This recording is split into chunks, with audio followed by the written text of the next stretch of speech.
Quick review on the Ryobi 1 pole saw. I got this at Home Depot. It's on that growing list of products that don't qualify for the veterans 10% discount.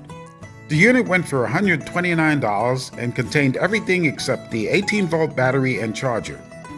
The first piece consisted of a 3-foot extension, trigger handle, and battery housing. The second piece was another 3-foot extension. The final piece was a 3-foot extension connected to the pole saw. Inside it also had a body strap, but I couldn't see exactly how that would connect and actually work properly for me.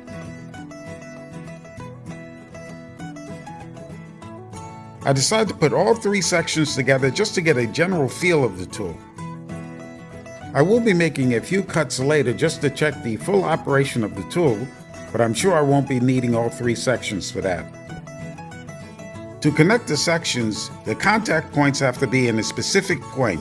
There's only one way to put it on, and you have to have it fully inserted before you start locking the collars.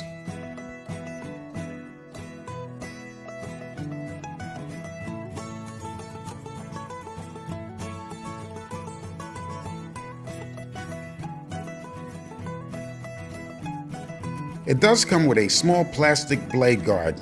We'll keep that on for safety.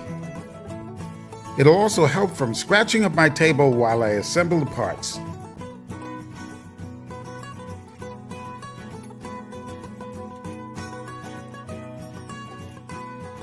Since the motor and all the mechanisms are encased inside the pole saw itself, this unit is very top-heavy. I attached a strap to see if it helped with holding up the saw, but it was totally useless in my opinion. I disconnected the center section so it could be less cumbersome, and I could go ahead with the live testing.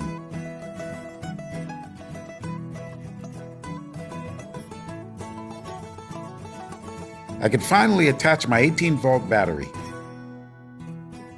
I'm gonna have to do some major pruning on my moringa tree, which just continually grows out of control, but I'm just gonna get a few cuts in to test the operation of the pole saw. I'm in South Florida and we've been going through a pretty nasty heat spell. When I'm out walking through the garden for 15 minutes with no physical exertion, I end up drenched in sweat. And I'm doing all of this on Sunday morning, which should be my couch potato day.